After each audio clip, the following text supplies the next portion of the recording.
오늘 우리에게 주신 하나님의 말씀은 로마서 1장 16절에서 17절 말씀입니다. 함께 합독하시겠습니다. 내가 복음을 부끄러워하지 아니하노니 이 복음은 모든 믿는 자에게 구원을 주시는 하나님의 능력이 됨이라.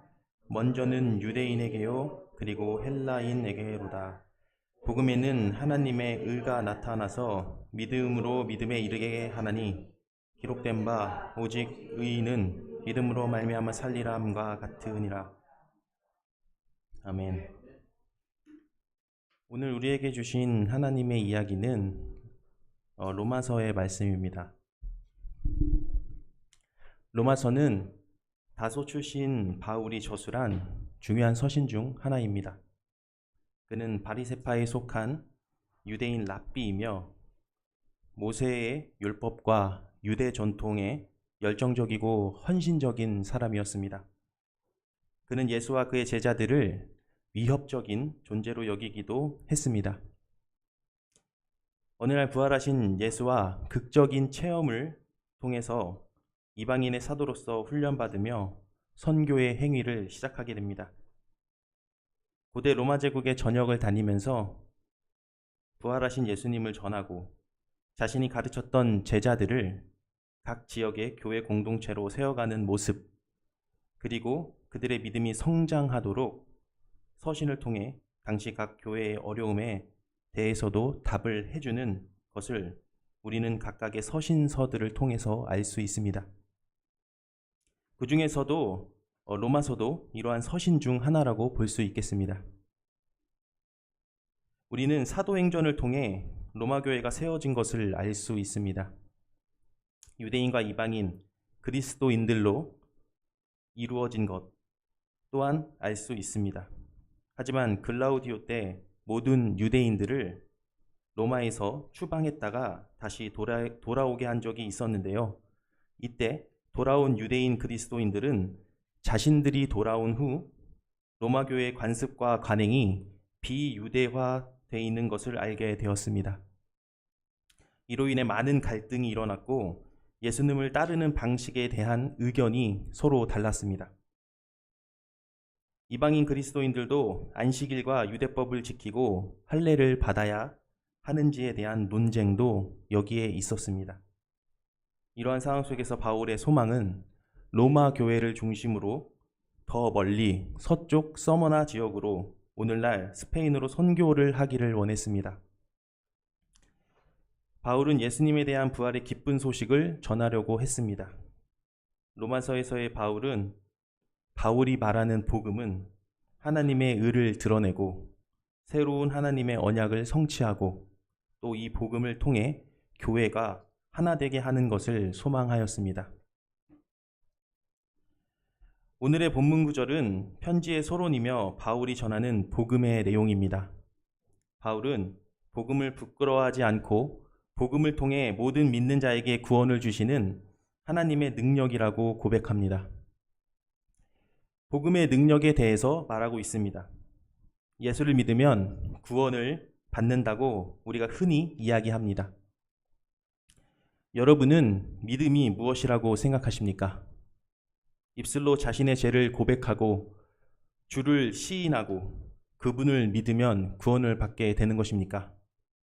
물론 구원의 여정은 매우 길고 훈련의 시간이 필요합니다.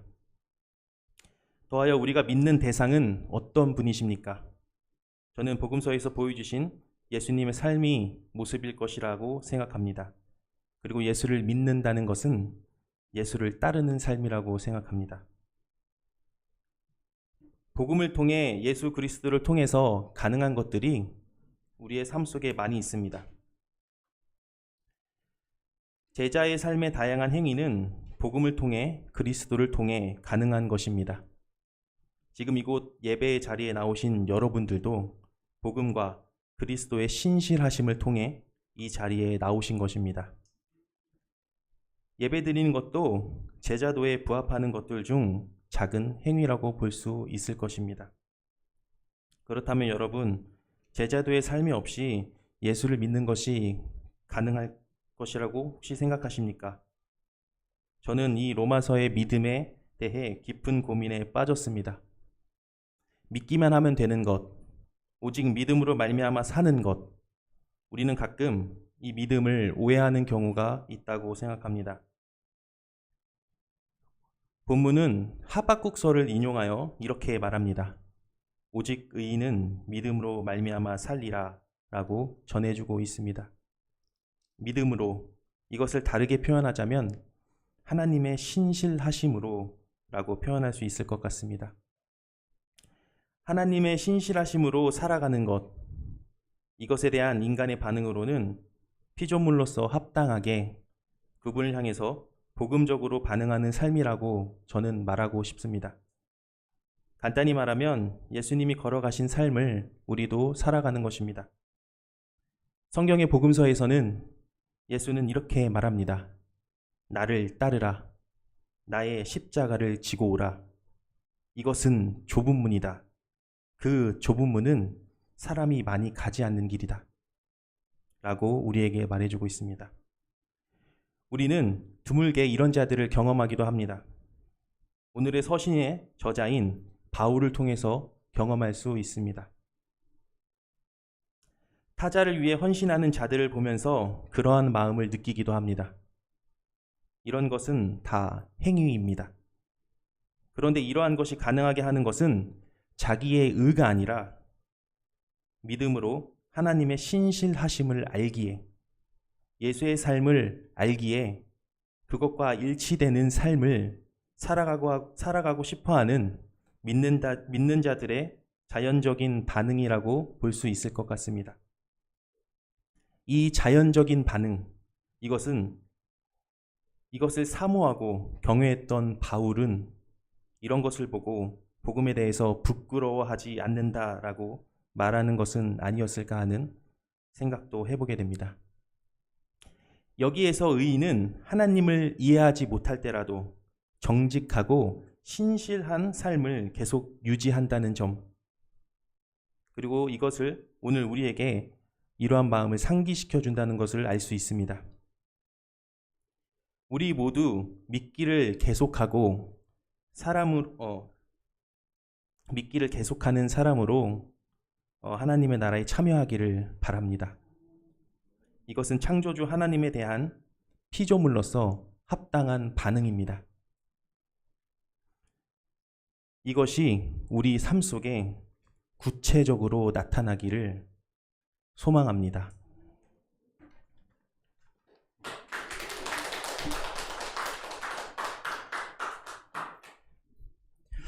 네, 우리 다시 한번 옆에 있는 분들과 인사합니다. 사랑합니다. 축복합니다. 네, 축복합니다.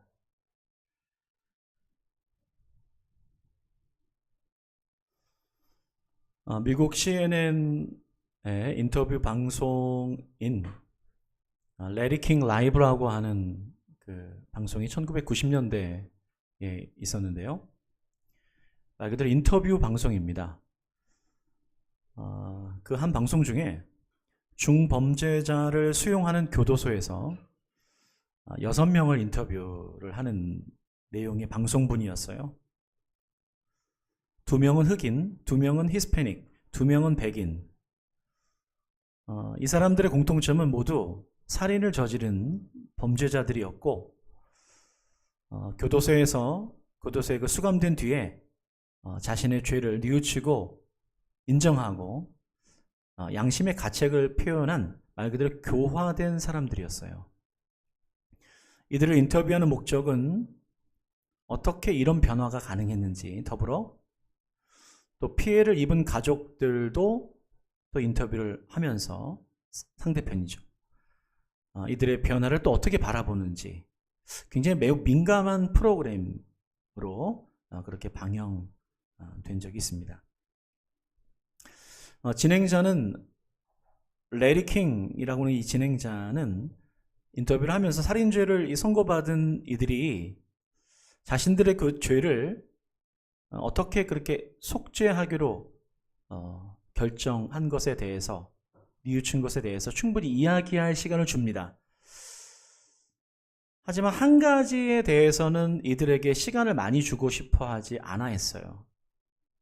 이게 뭐였냐면 이 6명이 공통적으로 이렇게 될 수 있었던데 그 이유가 자기 삶을 예수 그리스도께로 전환했다라고 하는 그 사실에 대해서는 진행자가 이렇게 그것을 시간을 주지 않으려고, 그다음에 전환하려고 했던 거죠.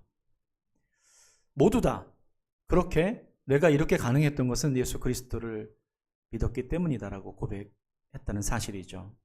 계속 이 말을 그들은 꺼내고 진행자는 그 때문에 화제를 계속 바꾸려고 그러고 계속 화제를 돌릴수록 그들의 주제는 거기로 돌아가게 됩니다. 계속 그들이 간증을 하게 되는 형식이 된 거죠.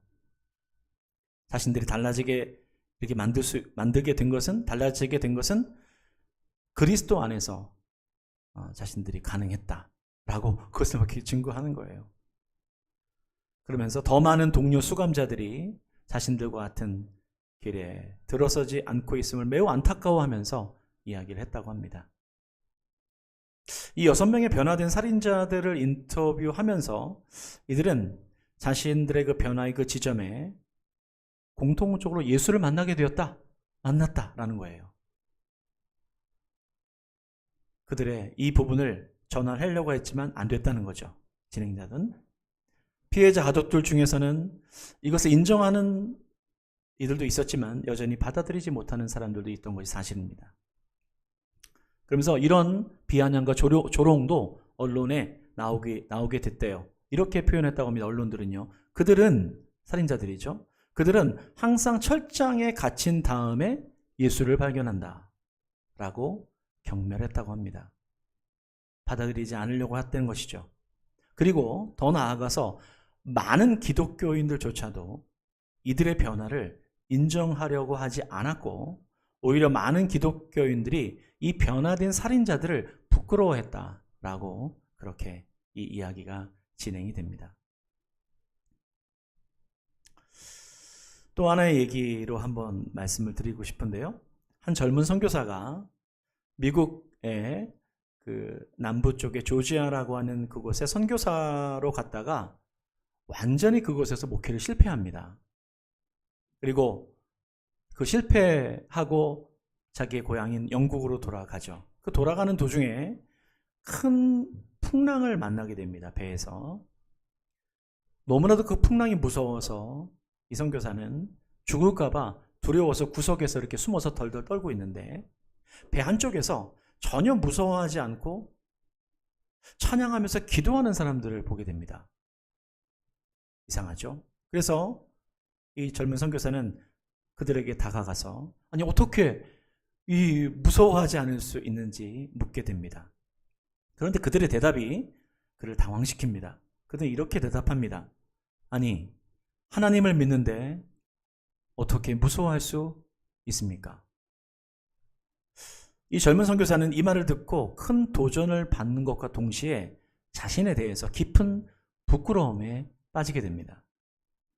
나중에 그들이 모라비안 교도들이다라는 것을 알게 됐고 런던으로 돌아온 이 젊은 선교사는 이 모라비안의 집회에 가보려고 합니다. 그런데 왠지 그 집회에 가려고 나왔는데 발걸음이 글로 가지지 않는 거예요. 발길이 돌려지면서 어디선가 소리가 들리기 시작합니다. 그 소리는 다름 아닌 마틴 루터의 로마서 주석이었던 거예요. 그 내용을 소리가 들리게 된 거죠.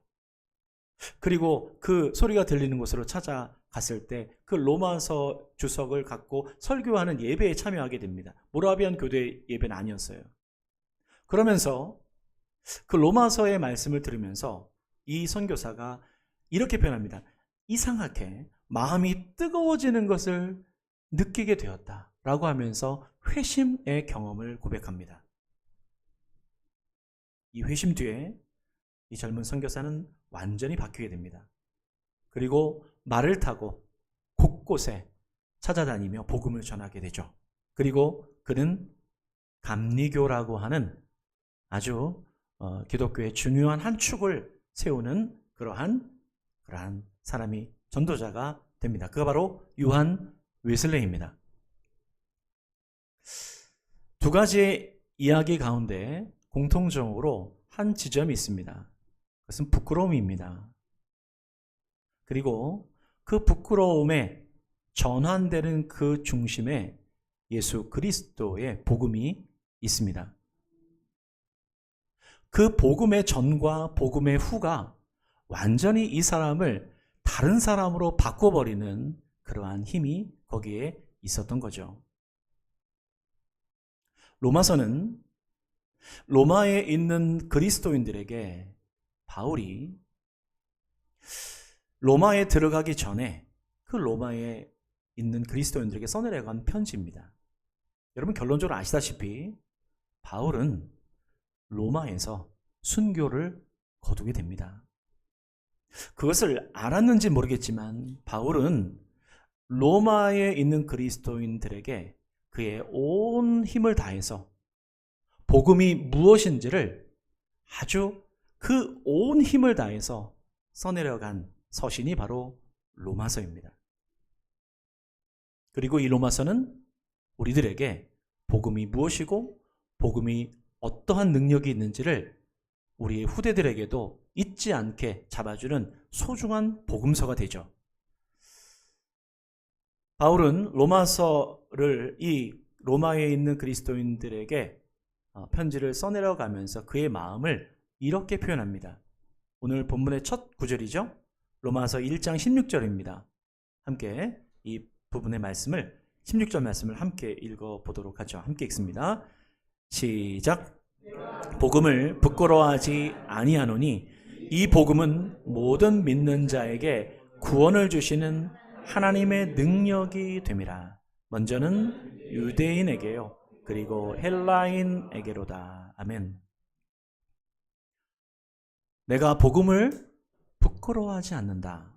여러분 이 얘기는 지금 복음을 부끄러워하는 사람들이 있다는 것을 또한 의미하는 것이죠.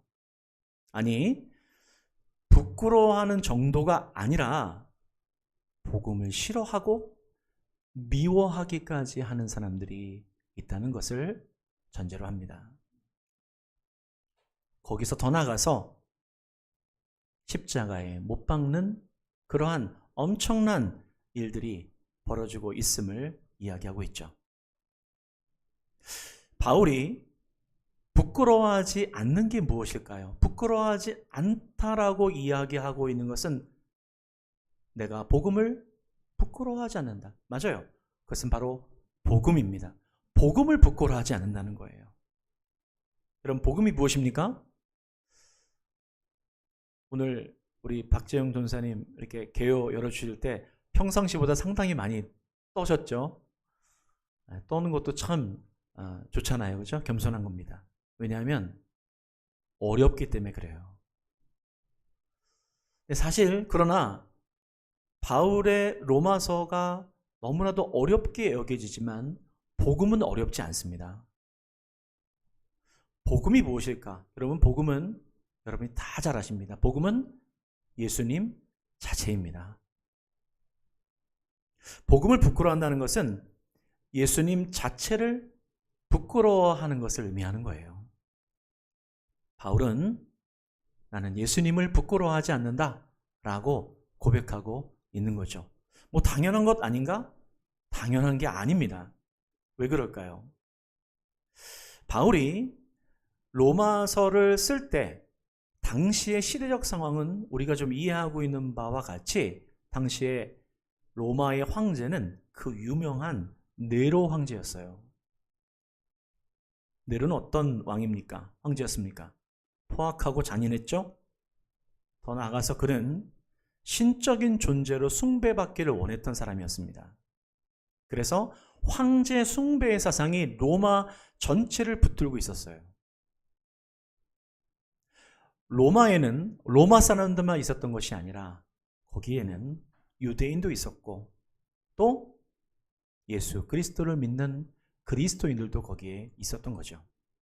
황제 숭배의 사상이 로마 제국 전체를 붙들고 있었다는 거예요.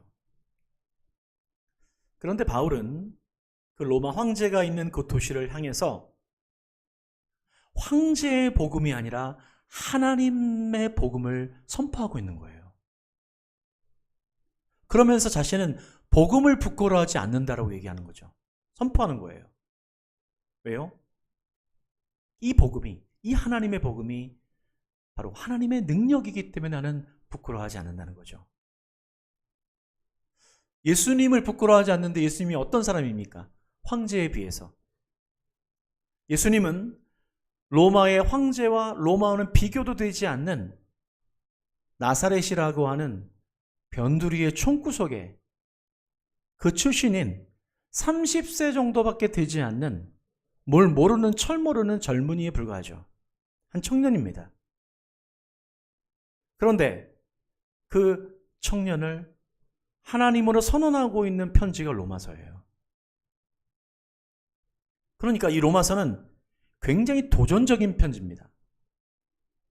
로마의 심장부에 그렇게 그 왕궁에 앉아있는 네로 황제가 하나님의 아들이 아니라고 하는 것을 말해주고 있는 거예요. 그 황제가 우리의 주님이 될 수 없다는 거예요. 우리의 주님은 다름 아닌 나사렛 예수라고 하는 바로 그분이 우리의 왕이다 라고, 주님이시다라고 선언하고 있는, 어떻게 보면 굉장히 무모한 편지입니다. 이것이 바로 로마서를 써내려고 하고 있는 바울의 모습이에요. 여러분, 궁금해지지 않아요? 어떻게 사도 바울이 이렇게 무모한 편지를 쓰면서 이 복음을, 누구도 말도 꺼낼 수도 없는 이 하찮게 보이는 이 예수 그리스도를 부끄러워하지 않을 수 있을까? 여러분, 바울은 당시에 아주 매우 높은 지적 수준과 당시에 아주 상당한 특권을 가진 사람이었습니다. 그는 최상위층의 바리새인이었어요. 뿐만 아니죠. 그는 로마 시민권자였습니다. 여러분, 당시에 로마 시민권이 평범한 게 아니었어요. 로마 시민권을 가진 사람은 평생 보장이 되는 사람입니다. 일평생 계속 부유한 사람으로 살 수 있었던 거죠. 정치적으로도 로마의 공화정을 지지하는 기득권을 가졌다는 것을 의미합니다. 또 종교적인 지위 속에서 보자면 그는 편안하게 침대에서 여생을 마칠 수 있는 그러한 완전히 특권층입니다. 하지만 그는 그것을 선택하지 않습니다. 그에게 그런 일은 일어나지 않았어요. 그러한 삶에서 그는 전환합니다. 그러한 삶이 있는데 그러한 삶을 두고 그는 전환합니다. 그에게 도대체 무슨 일이 일어났길래 이것이 가능했었을까? 사도 바울에게 어떤 일이 일어났을까요? 그에게 일어난 그 일을 성경 가운데 사도행전 9장 3절로부터 5절은 이렇게 이야기를 진행해 주고 있어요. 자, 사도행전 9장 3절로부터 5절까지의 말씀을 함께 읽어봅니다. 함께 읽죠? 시작. 길을 가다가 다메섹에 가까이 이르더니 호련히 하늘로부터 빛이 그를 둘러 비추는지라. 땅에 엎드러져 들음에 소리가 있어 이르시되 사울아 사울아 네가 어찌하여 나를 박해하느냐 하시거늘 대답하되 주여 누구시니까? 이르시되 나는 네가 박해하는 예수라. 바울은 기독교 신앙을 가진 사람들을 박해하고 심지어 죽이기까지 했던 사람이죠. 그렇게 죽이려고 다메섹으로 향하던 길에 예수님을 만납니다. 복음을 만나는 거죠. 예수님이 그에게 가하신 그 충격 때문에 그는 말에서 떨어집니다. 그리고 그의 눈이 멀어버리게 되죠. 그러면서 바울은 세상을 바라보는 그의 시각 전체에 완전히 대변혁이 일어납니다. 이 바울의 이 체험을 우리는 중생, 거듭남이라고 말하는 거죠. 맞습니다. 거듭남이 있어야 부끄러워하지 않을 수가 있는 거예요. 역으로 예수 믿는 것을 부끄러워하지 않는다면 나는 중생의 거듭남이 분명한 것입니다. 그 바울이 로마에 있는 교회에게 편지를 써내려가고 있는 거예요. 뭐라고요? 나는 복음을 부끄러워하지 않습니다. 예수님을 찾아온 사람 중에 가장 고위층에 해당하는 사람이 있었습니다. 이 사람은 신분 노출 때문에 밤에 예수님을 찾아오죠. 예수님에 대해서 아주 진지한 관심이 있었던 한 사람이 있어요. 그가 바로 니고데모라는 사람입니다. 종교적으로나 정치적으로나 경제적으로도 최고의 기득권자, 지금의 국회의원 정도의 신분이라고 보게 되죠. 그 니고데모, 찾아온 니고데모에게 주님이 한 가지만 요청하십니다. 그 한 가지가 뭘까요? 이겁니다. 요한복음 3장 3절에 이 구절이죠. 함께 이 말씀을 함께 읽어봅니다. 시작.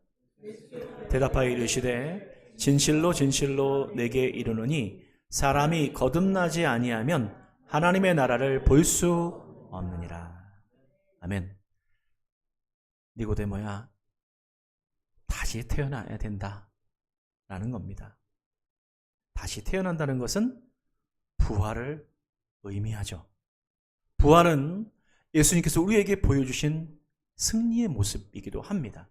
그런데 그 승리의 부활은 십자가 없이는 가능하지 않습니다.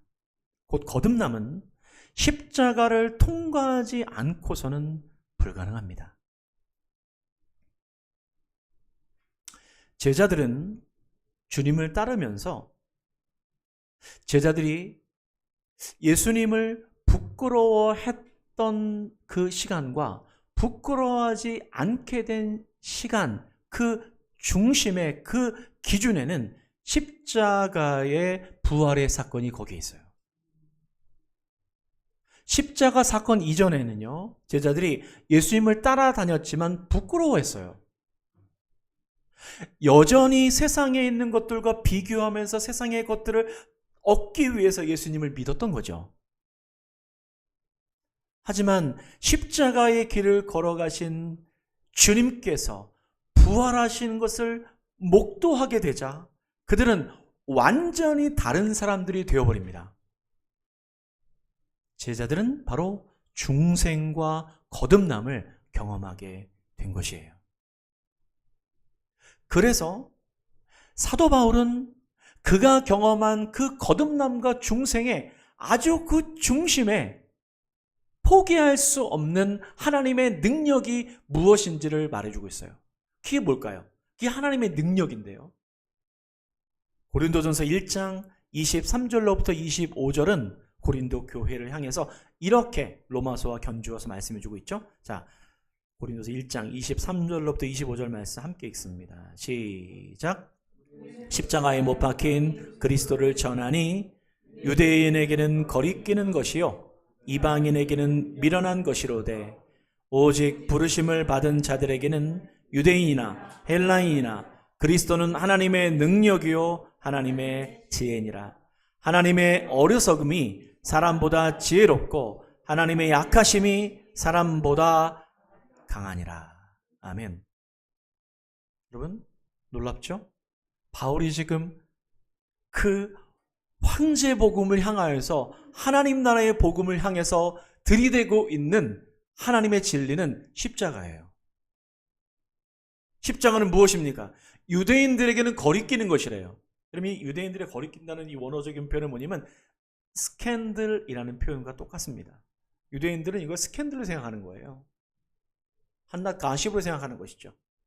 이방인들에게는 왜 미련한 것입니까? 세상에 성공해야 되는데, 세상 더 많은 것을 가져야 되는데 십자가가 그렇게 얘기합니까? 아니죠.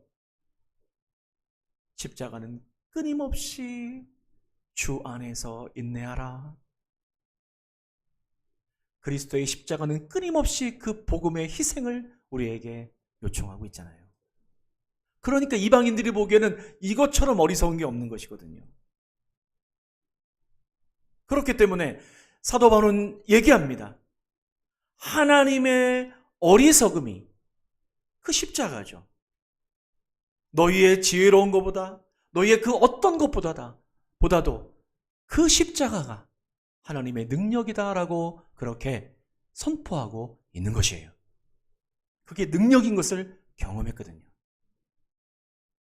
여러분, 지금 우리는 어떤 시대를 살고 있습니까? 여러분, 이 감사한 건지 안 감사한지 모르겠는데 우리가 지금 있는 이 시대는 예수를 믿는 것에 대해서 핍박이 없는 시대예요. 우리가 예수를 믿는다라고 해서 누가 우리를 가두기를 합니까?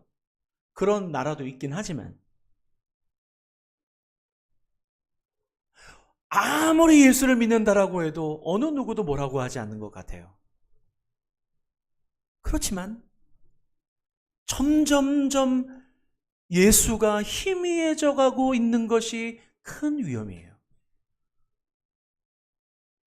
복음이 희미해져 간다라고 하는 것은 무엇입니까?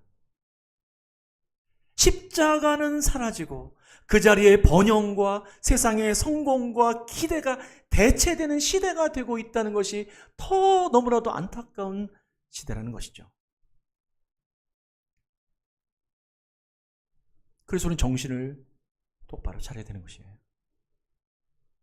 우리는 이렇게 생각하는 경우가 많습니다.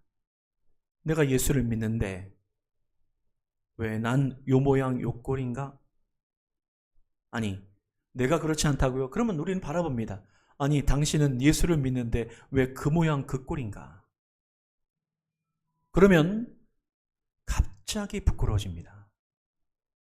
그 부끄러움은 예수 믿는 게 부끄러워지는 거예요. 그것을 사도 바울이 얘기하고 있는 거예요. 그 주님을 부끄러워하는 그들에게 말하고 있는 것이죠. 잘못된 복음의 이해로 복음을 부끄러워하고 있는 이 상황에 대해서 경종을 울리고 있는 거예요. 제가 존경하는 어느 우리 은사님하고 얘기를 하다가 제가 너무 마음이 아픈 적이 한 번 있었습니다. 평생을 하나님을 위해 선신해 오고 하나님을 위해서 애써 오신 분이에요. 그런데 무슨 얘기 하다가 재정이 돈 얘기가 나왔어요. 근데 얘기하시는 거예요. 나는 돈이 없는 게 너무 힘들어. 나는 부자였으면 좋겠어. 나 너무 힘들었어. 그렇게 얘기하시는 거예요. 난 가난한 거 싫어. 나 궁색하게 사는 거 싫어. 제가 가슴이 아픈 건 다른 게 아니라 어느 지점에서 무엇이 여러분 잘못된 복음의 이해가 복음을 부끄러워하게 한다는 거죠. 여러분, 예수를 믿으면 복을 받는 게 아니라 예수를 믿는 것 자체가 복이라는 것입니다. 그래서 사도 바울은 그것을 로마 교회를 향해서 이렇게 계속해서 강조해주고 있어요. 로마서 4장 3절 말씀은 이렇게 표현되어 있죠. 말씀을 함께 읽어봅니다. 시작. 성경이 무엇을 말하느냐? 아브라함이 하나님을 믿음에 그것이 그에게 의로 여겨진 바 되었느니라. 아멘. 여러분, 로마서에 보게 되면 이 자주 사용되는 표현 가운데 이 표현 많이 있죠. 여겨진 바 되다. 여겨진 바 되다. 이 표현을 풀어서 말씀드리면 원어로 본다면 어떤 표현이냐면 이게 회계 장부 쓸 때 쓰는 표현이라고 합니다. 더 쉽게 말씀드리면 마치 계좌에 입금되듯 쌓여지는 표현이에요. 그런 표현입니다, 이게. 그러니까 이 말씀 자체를 다시 한번 풀이해보면 이렇게 되는 것이에요. 성경 전체가 무엇을 말하고 있냐, 믿음에 대해서. 아브라함의 예를 들어가면서 아브라함이 하나님을 믿는 것 그 자체가 그에게는 의로 여겨졌다. 그가 바로 그 모든 것으로 인정받게 되었다. 하나님을 믿는 것 자체는 그것이 전부가 그에게는 최고의 복이다. 라고 하는 것을 말씀해 주고 있는 거예요. 그러니 복음을 부끄러워할 수가 없는 것이죠. 예수를 믿게 된 것, 그것도 하나님의 은혜인데 내가 예수를 믿는 것 그 자체가 하나님께서 보시기 말씀하는 거야. 너가 복받은 자이다. 네가 복을 누리고 있는 자이다. 왜냐하면 내가 선택해서 믿은 게 아니기 때문에 그래요. 하나님의 신실하심을 로마서에서 얘기하고 있는 그 신실하심은 다른 게 아닙니다. 그 신실하심은 하나님이 우리를, 너를, 나를 하나님을 믿게 했다라고 하는 게 하나님의 신실하심이에요. 그럼 놀랍지 않습니까? 그러니 어떤 상황이 온다 할지라도, 어떤 상황에 처한다 할지라도 내가 복음을 부끄러워하지 않을 수 있는 충분한 이유가 되는 거예요. 그것이 전부라고 하는 것입니다.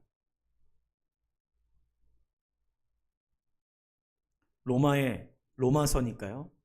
마지막으로 로마서니까 로마서의 이 이야기를 써내려갈 때 역사적으로 보게 되면 핍박을 받는 그리스도인들이 더 이상 핍박을 견디지 못해서 배교하지 않기 위해, 복음을 부끄러워하지 않기 위해 그들이 지하로 들어갑니다.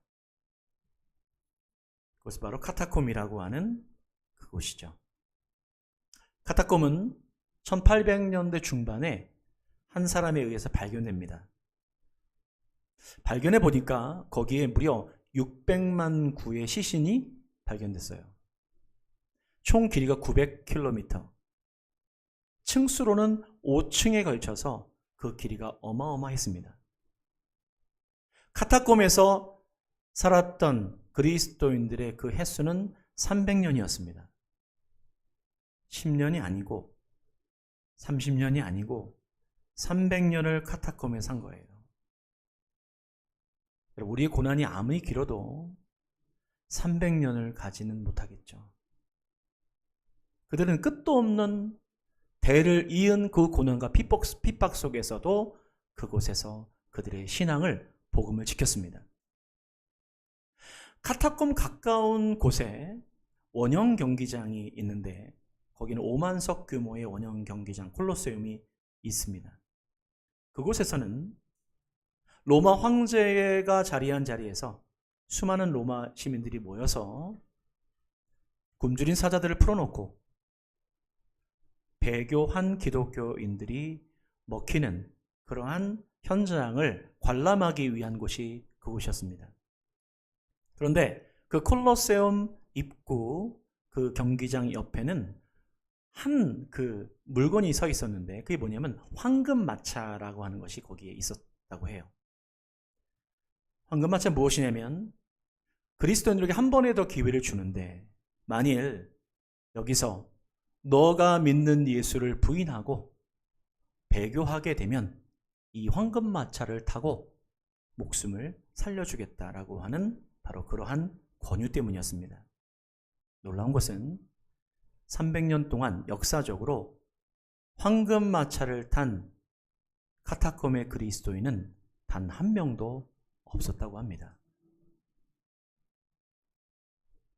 그러면서 300년 동안 그 로마의 위력 속에서 자신들의 부모와 자신들의 자녀들이 그렇게 시신으로 그곳에서 매장돼서 빛도 바라보지 못하는 그 상황 속에서 사라진다 할지라도 예수를 믿는 그 복음을 단 한순간도 부끄러워하지 않은 그들의 이 복음이 300년 뒤에 로마가 그리스도의 국가로 바뀌게 되는 그 초석이 되었다라고 하는 것.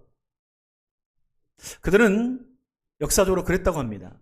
그 카타콤에서 로마를 저주하지 않았다라고 해요.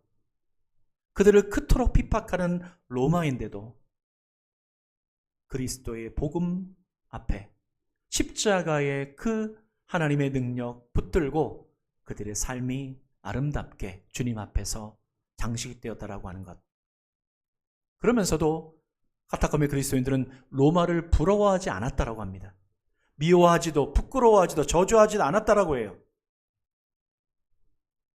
그것이 바로 하나님의 사랑이 열매 맺게 된 하나님의 교회로 이어지게 되는 것입니다. 예수님 자체를 과연 부끄럽지 않고 행복한가? 예수님을 복음이라고 표현하는 것은 너무나도 좋은 표현이에요. 여러분, 이 복음을 이 땅의 언어로 바꾼다면 아마도 이것입니다. 그것은 행복이에요. 우리는 행복하기를 바랍니다. 그런데 주님이 말씀하세요. 주님을 믿는 것이 행복이다.